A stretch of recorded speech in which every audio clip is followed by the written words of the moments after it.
हर खबर कुछ कहती है, सिर्फ उतना ही नहीं जितना हम समझते हैं, उससे कहीं ज्यादा, उससे कहीं आगे। तो मैं अमित मिश्रा आपके लिए लेकर आया हूं न्यूज इनसाइट, यानी खबरों की वो नजर जहां कोई भी एंगल ना छूट पाए। आज न्यूज इनसाइट में हम बात करेंगे उस खबर की जो दुनिया के लिए टेंशन बढ़ाने वाली है, क्योंकि हथियारों की मांग इतनी तेजी से बढ़ रही है मानो तीसरे विश्व युद्ध की तैयारी हो रही हो। दूसरी खबर उस लड़ाई की है जो अब अखाड़े से कोर्ट तक पहुंच गई है, जिसकी अब सुप्रीम कोर्ट में सुनवाई हो रही है। तीसरी खबर खुश करने वाली है, क्योंकि पेंशन से टेंशन जो आपको मिलती थी उससे छुटकारा मिल सकता है। एनपीएस और ओपीएस वाली सहूलियत अब मिलनी शुरू हो सकती है। इन खबरों का विश्लेषण करेंगे, लेकिन शुरुआत दो बड़ी ब्रेकिंग न्यूज से, जिसे अब तक आपको किसी और ने नहीं बताई हो। न्यूज इनसाइट में आपका स्वागत है। आज हम विश्लेषण करेंगे उन खबरों की जिसमें बाहुबली और माफियाओं की चर्चा काफी रहती है। आजकल खबरों में बाहुबली और माफियाओं की चर्चा इतनी तेज है कि राजनीति और खबर दोनों उससे भरे पड़े रहते हैं। उत्तर प्रदेश की राजनीति में जहां रोज सुर्खियों में यह चर्चा रह रही है और मुख्यमंत्री योगी आदित्यनाथ जहां माफियाओं को मिट्टी में मिलाने की बात कहते नजर आते हैं, वहीं उत्तर प्रदेश के पड़ोसी राज्य बिहार में भी आज खासी चर्चा रही बाहुबली आनंद मोहन सिंह की रिहाई को लेकर। मुख्यमंत्री नीतीश कुमार ने आनंद मोहन सिंह के आचरण को लेकर सिफारिश की है कि आनंद मोहन समेत 26 विचाराधीन कैदियों को रिहा कर दिया जाए। और फिर क्या था, इस पर राजनीति तो गर्म होनी ही थी, क्योंकि नीतीश कुमार लगातार विपक्ष को जोड़ने में लगे हैं। ऐसे में निशाने पर उन्हें आना था, क्योंकि बीजेपी नीतीश के इस फैसले पर सवाल उठा रही है। आनंद मोहन सिंह आईएएस अधिकारी जी कृष्णैया की हत्या के मामले में जेल में सजा काट रहे थे और लगातार सरकार से अपनी रिहाई की जुगाड़ भी बिठा रहे थे। हालांकि इस रिहाई के कई सियासी मायने तो होंगे ही, लेकिन पैरोल पर जब आनंद मोहन अपनी बेटी की शादी और सगाई के सिलसिले में बाहर आए थे, तब सारे बिहार के लगभग नेता आनंद मोहन से मिलने और उस शादी में शरीक होने के लिए अपनी जुगत भिड़ा रहे थे और बहुत तो उसमें आए भी थे। तब से ही यह कयास लगाया जा रहा था कि आनंद मोहन को बाहर निकाला जाएगा। आनंद मोहन जनप्रतिनिधि रह चुके हैं, उनकी पत्नी लवली आनंद भी जनप्रतिनिधि रह चुकी हैं, बेटा एमएलए है और अपनी राजनीतिक पार्टी भी आनंद मोहन ने बनाई थी। लेकिन अब यह सियासत एक नए रंग के साथ सामने आई है, जो आनंद मोहन की इस रिहाई के बाद बिहार की राजनीति में नए समीकरण दिखाएगी। लेकिन नीतीश कुमार पर सवाल तो खड़े होंगे ही।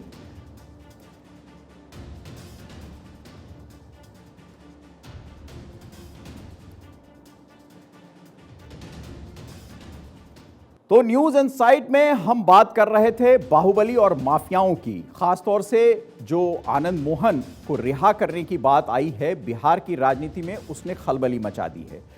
सबसे बड़ी बात है कि नीतीश कुमार पर एक सुशासन बाबू का टैग लगा हुआ है और उस सुशासन बाबू ने किस विषय को सोचकर आनंद मोहन समेत 26 विचाराधीन कैदियों को रिहा किया और फिर क्या था, इस पर राजनीति तो गर्म होनी ही है, क्योंकि लगातार विपक्ष को जोड़ने में लगे नीतीश बाबू यानी सुशासन बाबू को निशाने पर आना था, क्योंकि दूसरे प्रदेश में माफियाओं और बाहुबलियों पर शिकंजा कसा जा रहा है।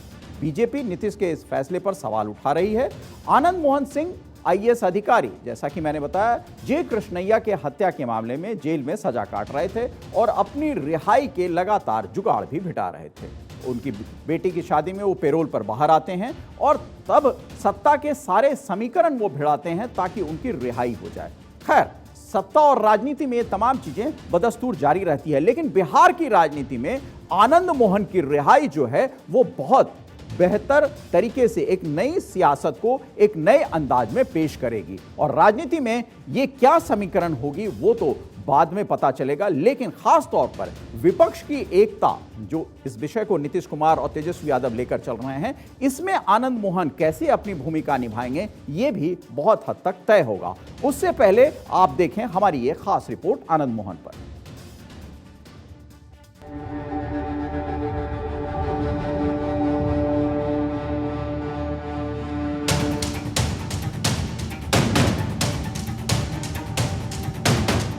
बाहुबली और पूर्व सांसद आनंद मोहन सिंह विधायक बेटे चेतन आनंद की शादी के लिए पैरोल पर जेल से बाहर आए। वही पैरोल खत्म होने से पहले बिहार सरकार ने उनकी पूरी रिहाई का रास्ता बना दिया। इससे पहले आनंद की बेटी की शादी हुई थी, जिसमें CM Nitish Kumar, deputy CM Tejashwi Yadav के साथ ही बीजेपी के कई दिग्गज नेता शामिल हुए थे। बेटी के बाद बेटे की शादी की खुशी में गदगद आनंद मोहन सिंह को बिहार सरकार ने नियमों में बदलाव कर और बड़ी खुशी दे दी है। नीतीश सरकार ने आनंद मोहन सिंह समेत 27 कैदियों की जेल से रिहाई के लिए अधिसूचना जारी कर दी है। आनंद को 1994 में गोपालगंज के जिलाधिकारी जी कृष्णैया की हत्या में दोषी ठहराया गया था। डीएम की हत्या में शामिल होने के चलते आनंद मोहन उम्र कैद की सजा काट रहे थे। बिहार सरकार ने जेल नियमावली 2012 के नियम 481 में संशोधन कर आनंद मोहन के जेल से बाहर आने का रास्ता साफ कर दिया है। डीएम के हत्यारे को नीतीश की आजादी। 1994 में हुआ था गोपालगंज जिलाधिकारी का मर्डर।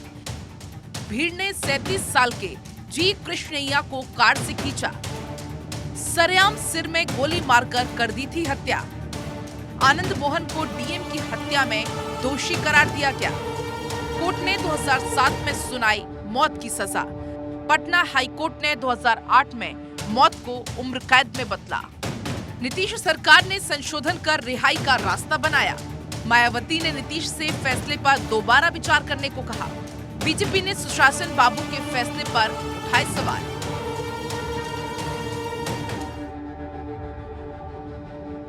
दलित अधिकारी जी कृष्णैया के दोषी आनंद मोहन को रिहा करने के लिए नीतीश सरकार के फैसले पर मायावती ने सवाल उठाए हैं। बीएसपी सुप्रीमो ने सीएम नीतीश कुमार से उनके फैसले पर दोबारा विचार करने के लिए भी कहा है। वहीं बिहार सरकार के इस फैसले पर बीजेपी के राज्यसभा सांसद और यूपी के पूर्व डीजीपी ब्रिजलाल ने आपत्ति जताई है। उन्होंने वीडियो ट्वीट कर राज्य सरकार पर सवाल उठाए। एक तरफ नीतीश कुमार देश भर के नेताओं को एकजुट कर मोदी सरकार के सामने मजबूत विपक्ष खड़ा करने के मिशन पर निकले हुए हैं। वहीं दूसरी तरफ डीएम को सरेआम मौत के घाट उतारने वाले बाहुबली को जेल से पूर्ण आजादी देने का फैसला ले रहे हैं। मुख्यमंत्री के पद पर रहते हुए नीतीश जब राज्य में कानून के राज पर खुद ही सवाल लगा रहे हैं, तब देश की जनता कैसे उन्हें राष्ट्र निर्माण के लिए अहम जिम्मेदारी सौंप सकती है। Bureau report, Bharat 24।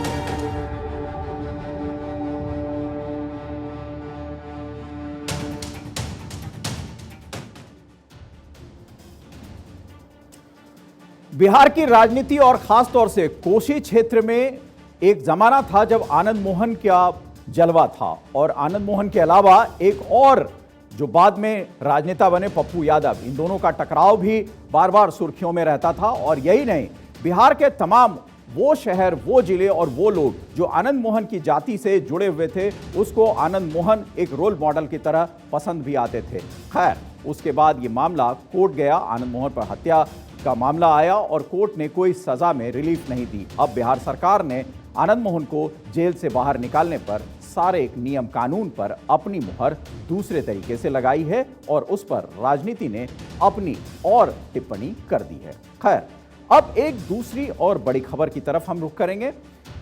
आमतौर पर सर्वोच्च न्यायालय उन मामलों पर अपनी टिप्पणी और अपने फैसले देता है जो सामान्य तौर पर व्यक्ति, समाज और संविधान से जुड़े होते हैं, लेकिन सर्वोच्च न्यायालय उच्च न्यायालय के ऊपर भी नजर रखता है और ये नजर उच्च न्यायालय के न्यायाधीश पर भी रहती है, क्योंकि सर्वोच्च न्यायालय से सर्वोच्च न्याय की उम्मीद ही की जाती है। तो सर्वोच्च न्यायालय की तरफ से इस विषय में जो भी टिप्पणी हुई वो काफी गंभीर और पारदर्शी होती है। कोलकाता हाई कोर्ट के जस्टिस अभिजीत गंगोपाध्याय ने कोर्ट में चल रहे एक मामले में घूस लेकर स्कूल में जॉब देने वाले कथित घोटाले को लेकर एक इंटरव्यू दिया, जिस पर सुप्रीम कोर्ट ने नाराजगी जता दी। चीफ जस्टिस डीवाई चंद्रचूड़ और जस्टिस पीएस नरसिम्हा की पीठ ने मामले का संज्ञान लिया और कड़ी टिप्पणी करते हुए कहा कि एक जज को लंबित मामलों के बारे में इंटरव्यू देने का कोई अधिकार नहीं है। इस मामले में सुप्रीम कोर्ट ने कोलकाता हाई कोर्ट के रजिस्ट्रार जनरल से 4 दिन में यानी 28 अप्रैल तक रिपोर्ट देने को भी कहा है। जस्टिस गंगोपाध्याय ने कथित इंटरव्यू में टीएमसी नेता अभिषेक बैनर्जी पर टिप्पणी की थी। इसी इंटरव्यू पर सुप्रीम कोर्ट ने सख्त रूख अपनाया है। हम आपको इस न्यूज की इनसाइट स्टोरी बताएंगे। सुप्रीम कोर्ट ने एक अहम टिप्पणी में कहा कि जजों को लंबित मामलों पर मीडिया को इंटरव्यू नहीं देना चाहिए। सुप्रीम कोर्ट ने कोलकाता हाई कोर्ट के जज के आचरण पर सवाल उठाते हुए टिप्पणी की। कोलकाता हाई कोर्ट के जस्टिस गंगोपाध्याय ने अपने इंटरव्यू में राजनीतिक रूप से संवेदनशील मुद्दों पर अपनी बेंच के फैसलों के बारे में बात की थी। बता दें कि जस्टिस गंगोपाध्याय ने पश्चिम बंगाल स्कूल भर्ती में अनियमितताओं को लेकर सीबीआई को जांच करने के लिए कम से कम 10 आदेश दिए हैं। सुप्रीम कोर्ट की पीठ ने कहा कि जजों के पास लंबित मामलों पर साक्षात्कार देने का कोई काम नहीं है। अगर वो ऐसा करते हैं तो मामले की सुनवाई नहीं कर सकते, उन्हें कार्रवाई में भाग लेने का कोई अधिकार नहीं है। हम इस पर बिल्कुल स्पष्ट हैं। चीफ जस्टिस की अध्यक्षता वाले पीठ ने आगे कहा कि अगर इंटरव्यू और ट्रांसक्रिप्ट सही पाई जाती है तो वो हाईकोर्ट के मुख्य न्यायाधीश से इस मामले को नई पीठ को सौंपने के लिए कह सकते हैं। पीठ ने कहा कि हम जांच को नहीं छुएंगे या किसी एजेंसी को मामले की जांच करने से रोकने के लिए कोई आदेश पारित नहीं करेंगे, लेकिन जब कोई जज टीवी डिबेट में याचिकाकर्ता के बारे में अपनी राय देता है तो वह उस मामले की सुनवाई नहीं कर सकता। हाईकोर्ट ने के प्रमुख को तब एक नई पीठ का गठन करना पड़ेगा। सुप्रीम कोर्ट की पीठ ने हाईकोर्ट के रजिस्ट्रार को आदेश दिया कि वो जस्टिस गंगोपाध्याय से स्थापित करे कि क्या उन्होंने स्थानीय टेलीविजन चैनल को इंटरव्यू दिया था और वीडियो में दर्ज अपने बयानों को वो स्पष्ट करें। पीठ ने कहा कि हम जानना चाहते हैं कि क्या विद्वान जज ने इंटरव्यू दिया। यह एक टीवी वीडियो है और इसकी संभवतः गलत व्याख्या नहीं की जा सकती। अब आपको बताते हैं कि पिछले साल दिए गए जस्टिस गंगोपाध्याय के कथित इंटरव्यू में क्या है। इस कथित इंटरव्यू में सीबीआई जांच के अपने आदेशों को सही ठहराते हुए उन्होंने कहा था कि शिक्षक भर्ती प्रक्रिया में बड़े पैमाने पर भ्रष्टाचार दिखाई देता है। इसी इंटरव्यू में उन्होंने कहा था कि टीएमसी के महासचिव को इस आरोप के लिए 3 महीने की सजा हो सकती है। न्यायपालिका का एक वर्ग बीजेपी के साथ मिला हुआ है, जिन्होंने यह भी कहा कि अगर सुप्रीम कोर्ट उनकी आलोचना करता है और उन्हें हटा दिया जाता है तो भी उन्होंने जो किया है उस पर वो कायम रहेंगे, क्योंकि भ्रष्टाचार ने भारत को नष्ट कर दिया है। सुप्रीम कोर्ट ने 17 अप्रैल को कोलकाता हाई कोर्ट के 13 अप्रैल को दिए उस आदेश पर रोक लगा दी थी, जिसमें सीबीआई और ईडी को मामले में आरोपी अभिषेक बैनर्जी और कुंतल घोष से पूछताछ करने और उसके आधार पर रिपोर्ट दाखिल करने के निर्देश दिए गए थे। इससे पहले जस्टिस गंगोपाध्याय की एकल पीठ ने पश्चिम बंगाल पुलिस को कथित घोटाले की जांच कर रहे सीबीआई और ईडी के अधिकारियों के खिलाफ कोई एफआईआर दर्ज न करने के निर्देश दिए थे। यह आदेश जस्टिस गंगोपाध्याय की एकल पीठ ने मुख्यमंत्री ममता बनर्जी के भतीजे अभिषेक बैनर्जी के एक भाषण का संज्ञान लेते हुए दिया था, जिसमें अभिषेक बैनर्जी ने कहा था कि मामले में आरोपी कुंतल घोष पर केंद्रीय जांच एजेंसियों ने उसका नाम लेने के लिए दबाव डाला है। हालांकि जस्टिस गंगोपाध्याय के कथित इंटरव्यू को अगर सही पाया गया तो उन्हें इस केस से हटाकर हाईकोर्ट के किसी दूसरे जज को यह मामला दिया जा सकता है। यह सुप्रीम कोर्ट की टिप्पणी है।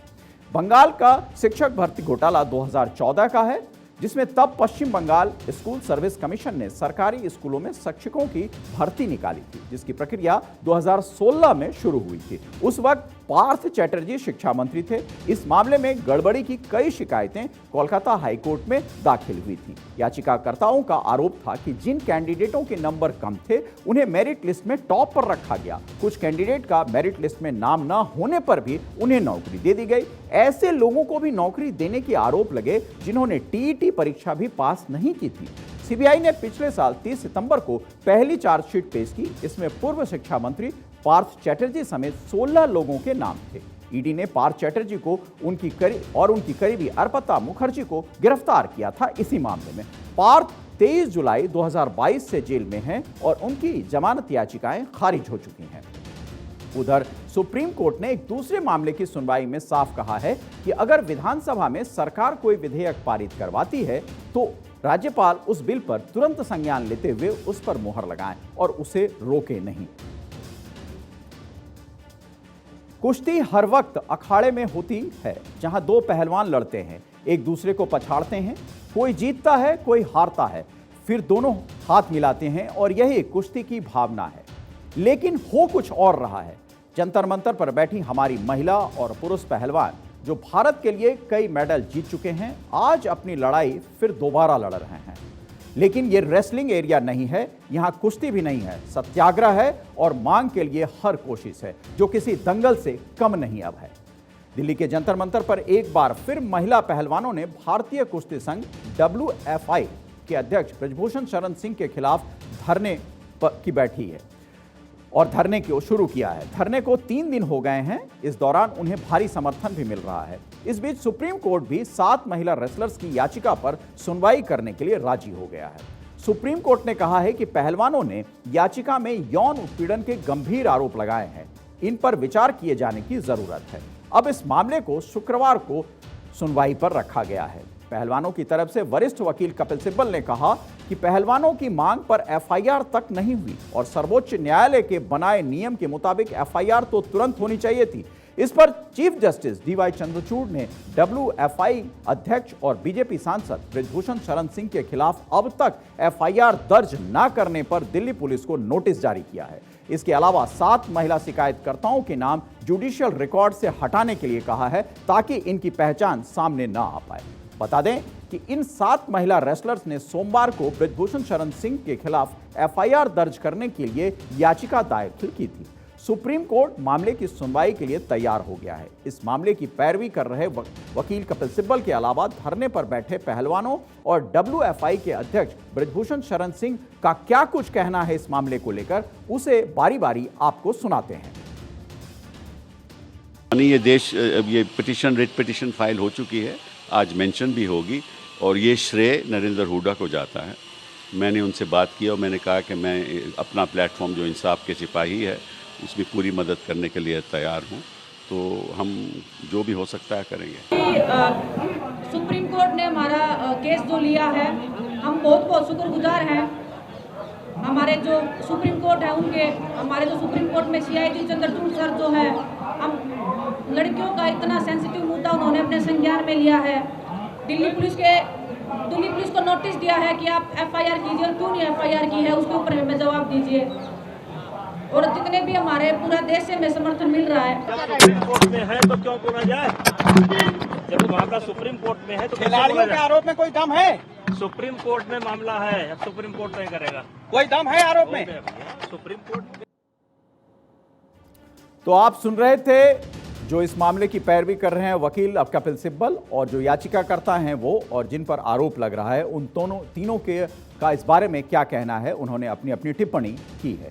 इसी बीच 3 दिन से धरने पर बैठे बजरंग पूनिया ने यह आरोप लगाया है कि WFI प्रमुख ब्रजभूषण शरण सिंह के खिलाफ यौन शोषण की शिकायत करने वाली नाबालिग रेसलर समेत 7 महिला पहलवानों को शिकायत वापस लेने के लिए मजबूर किया जा रहा है। WFI के कुछ लोगों ने इन पहलवानों से संपर्क कर उन्हें पैसे देने की पेशकश की है। साथ ही तमाम पहलवानों ने शिकायत करने वाली पहलवानों की जान को खतरा भी बताया है। अब इस खबर से जुड़े अब तक के अपडेट्स आपको हम बताते हैं। जंतर मंतर पर धरने पर बैठे पहलवानों ने कहा है कि उन्हें न्यायपालिका पर पूरा भरोसा है।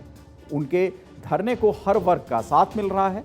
सोनीपत से किसान धरने में शामिल होने के लिए आ रहे हैं। इसमें आज हरियाणा के पूर्व मुख्यमंत्री भूपेंद्र सिंह हुड्डा और कांग्रेस के हरियाणा के प्रदेश अध्यक्ष उदय भान भी कुछ देर के लिए शामिल हुए और भी कुछ बड़े नेताओं के शामिल होने की संभावना बताई जा रही है। वहीं हरियाणा के CM मनोहर लाल खट्टर ने रेसलर्स के धरने पर कहा है कि कमेटी जांच कर रही है, जो भी दोषी होगा उसे बख्शा नहीं जाएगा। किसान नेता राकेश टिकैत ने PMO से न्याय दिलाने की मांग की है। इस बीच केंद्रीय खेल मंत्रालय की कमेटी की मेंबर बबीता फोगाट ने आरोप लगाया है कि जांच ठीक से नहीं हुई।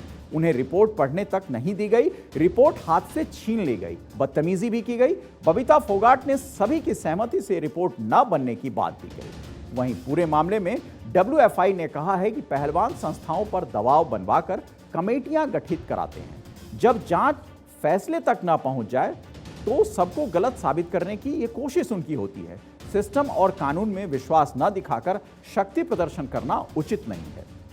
बता दें कि ब्रजभूषण शरण सिंह के खिलाफ आरोपों की जांच के लिए 2 कमेटी बनाई गई थी, जिसमें खेल मंत्रालय ने ओवरसाइट कमेटी मैरीकॉम की अध्यक्षता में बनाई थी, जिसमें wrestler Yogeshwar Dutt, Dhyan Chand awardee Tripti Margude, Sports Authority of India SAI के सदस्य राधिका श्रीमन के अलावा TOPS कमेटी के पूर्व CEO कमांडर राजेश राजगोपालन को मेंबर बनाया गया था। बाद में छठे मेंबर के तौर पर इसमें बबीता फोगाट को भी शामिल किया गया था।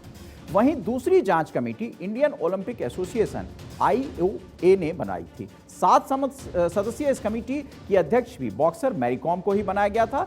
इसमें तीरंदाज Dola Banerjee, badminton player Alaknanda Ashok, wrestler Yogeshwar Dutt, भारतीय भारोत्तोलन महासंघ के अध्यक्ष सहदेव यादव शामिल हैं। आपको बता दें कि 18 जनवरी को रेसलर विनेश फोगाट, साक्षी मलिक और बजरंग पूनिया ने दिल्ली के जंतर मंतर पर धरना शुरू किया था। विनेश फोगाट ने रोते हुए आरोप लगाए थे कि फेडरेशन अध्यक्ष बृजभूषण शरण सिंह और कोच नेशनल कैंप में महिला रेसलर्स का यौन उत्पीड़न करते हैं। विशेष ने यह भी कहा था कि बृजभूषण शरण सिंह खिलाड़ियों के होटल में रुकते हैं जो नियमों के खिलाफ हैं। टोक्यो ओलंपिक में हार के बाद WFI के अध्यक्ष ने उन्हें खोटा सिक्का कहा था। इसी के बाद पूरा विवाद शुरू हुआ था। कुश्ती संघ में हो रहे विवाद के केंद्र बिंदु बृजभूषण शरण सिंह हैं और उनके बारे में भी हम कुछ जानकारी आपको बताते हैं। बृजभूषण शरण सिंह उत्तर प्रदेश के कैसरगंज से बीजेपी सांसद हैं और WFI के अध्यक्ष हैं। 1997 को यूपी के ही गोंडा में जन्मे बृजभूषण शरण सिंह साल 1979 में स्टूडेंट यूनियन के पॉलिटिक्स से अपनी सियासत शुरू करते हैं। साल 1988 में पहली बार बीजेपी के संपर्क में आए और धीरे धीरे गोंडा और पूर्वांचल के जिलों में उनकी छवि एक हिंदूवादी नेता की बनती गई। बृजभूषण शरण सिंह अब तक 6 बार लोकसभा के चुनाव जीत चुके हैं। गोंडा, बलरामपुर, अयोध्या जैसे जिलों में उनका दबदबा माना जाता है। बृजभूषण शरण सिंह राम मंदिर आंदोलन में भी भाग ले चुके हैं। विवादित ढांचा गिराए जाने के मामले में उन्हें भी आरोपी बनाया गया था। हालांकि सितंबर 2020 में कोर्ट ने उन्हें सभी आरोपों से बरी कर दिया था।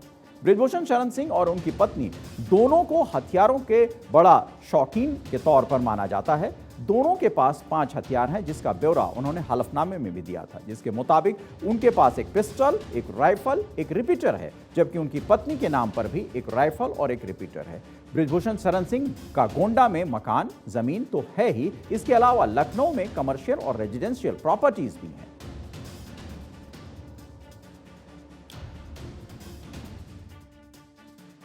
तो अब ये कुश्ती कहां तय होगी, ये सुप्रीम कोर्ट की नज़र से अब देखी जाएगी, क्योंकि कोर्ट इस मामले में दखल दे चुका है और कोर्ट का जो भी फैसला होगा उसे सर्वमान्य माना जाएगा। अगर कोर्ट FIR दर्ज करने के लिए कहेगी तो FIR भी दर्ज होगा और इस मामले में जो भी होगा दूध का दूध और पानी का पानी किया जाएगा, जिससे रेसलर यानी पहलवान को भी न्याय मिल सके और अगर कोई आरोप लगा है बृजभूषण शरण सिंह पर तो वो भी अपने आप को पाक साफ साबित कर सकें। खैर, अब एक दूसरी बड़ी खबर। जब से हिमाचल प्रदेश सरकार ने राज्य कर्मचारी को पेंशन बहाल करने की घोषणा की है, पुरानी पेंशन व्यवस्था यानी OPS स्कीम, उसकी मांग देश भर में बढ़ रही है। लेकिन देश भर के कर्मचारियों के लिए खुशखबरी है। सूत्रों का दावा है कि पुरानी पेंशन वाली सभी सुविधाएं अब नेशनल पेंशन स्कीम यानी NPS के तहत भी कर्मचारियों को दी जा सकती हैं। इसका पूरा मसौदा तैयार हो गया है। पुरानी पेंशन प्रणाली की तरह ही नेशनल पेंशन सिस्टम NPS में भी कर्मचारियों को गारंटीड पेंशन देने की तैयारी शुरू हो गई है। वित्त सचिव TV सोमनाथन की अध्यक्षता में समिति NPS में भी गारंटीड पेंशन देने की सिफारिश कर सकती है। हालांकि कर्मचारियों को भी NPS में योगदान देना होगा। इससे केंद्र पर वित्तीय बोझ बहुत कम पड़ेगा।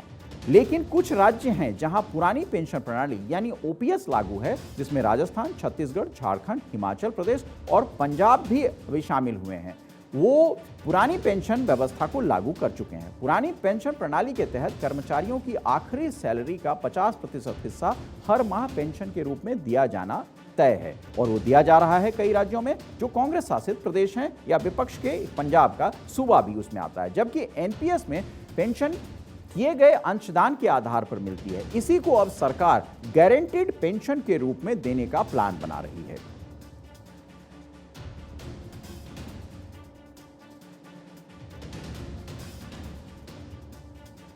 और सुकून देने वाले इस खबर के बाद अब हम आज विश्लेषण करने से पहले आपको 2 सवाल पूछेंगे। उम्मीद करते हैं कि शो के खत्म होने तक आप अपनी राय हमें जरूर भेज देंगे। आप जानते हैं कि भारत कृषि प्रधान देश है, लेकिन क्या आप जानते हैं कि रूस, अमेरिका किस बात पर निर्भर रहते हैं? क्या प्रधान देश हैं वो? क्या आप जानते हैं कि यूरोप किस पर निर्भर रहता है?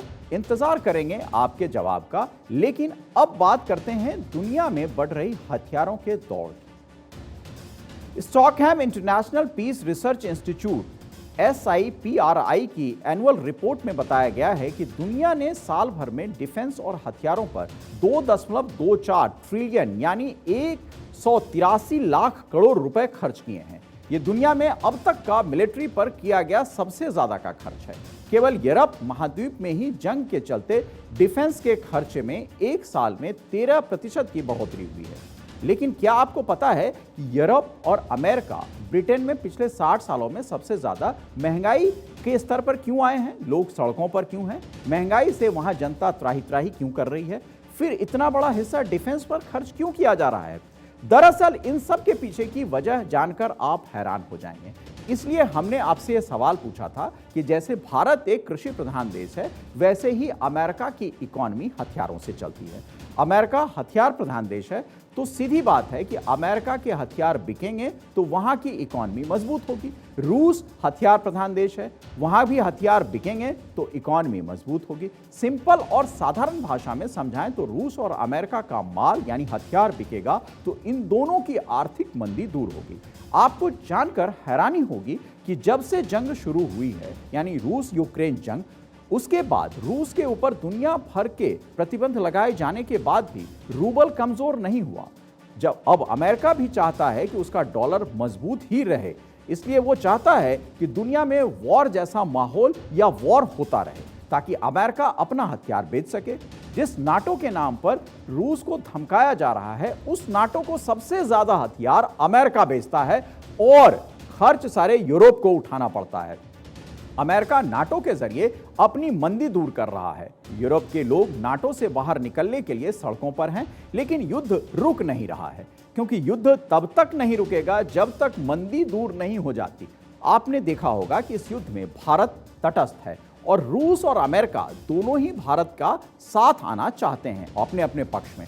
पता है क्यों?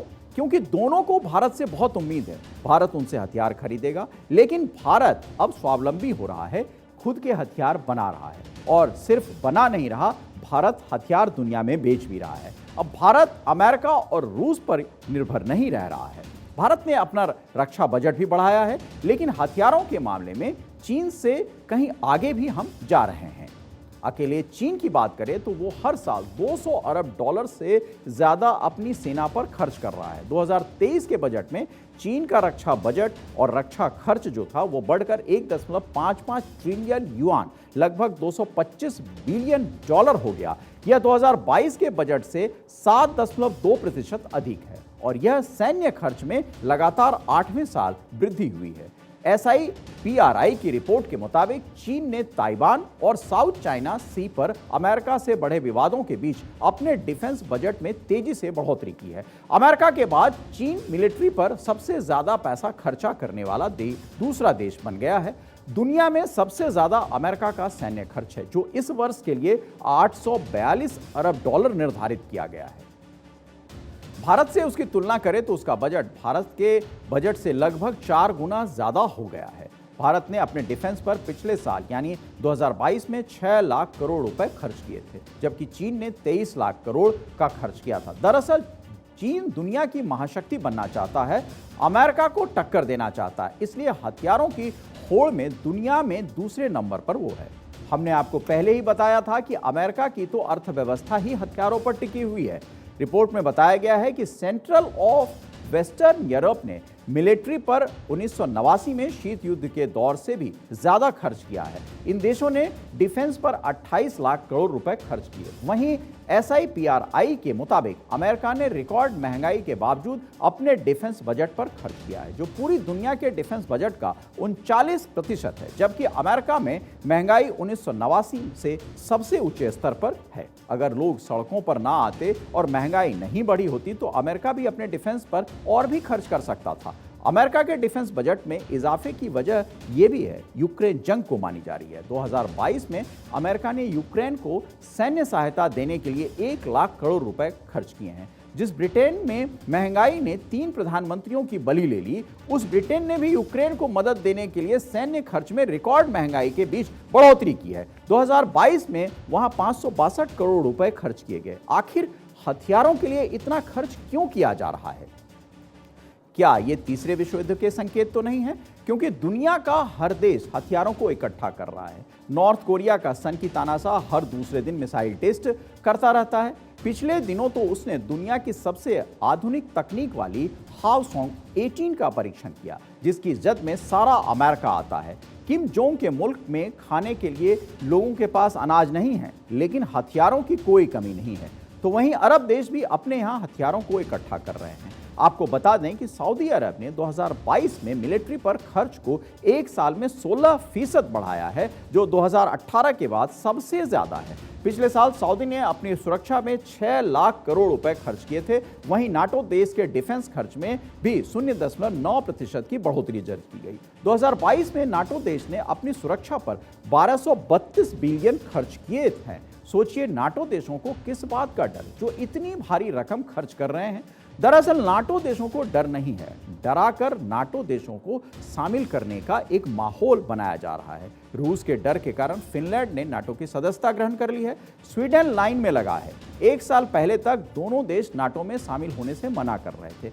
क्या सच में तीसरे विश्व की आहट सुनाई दे रही है?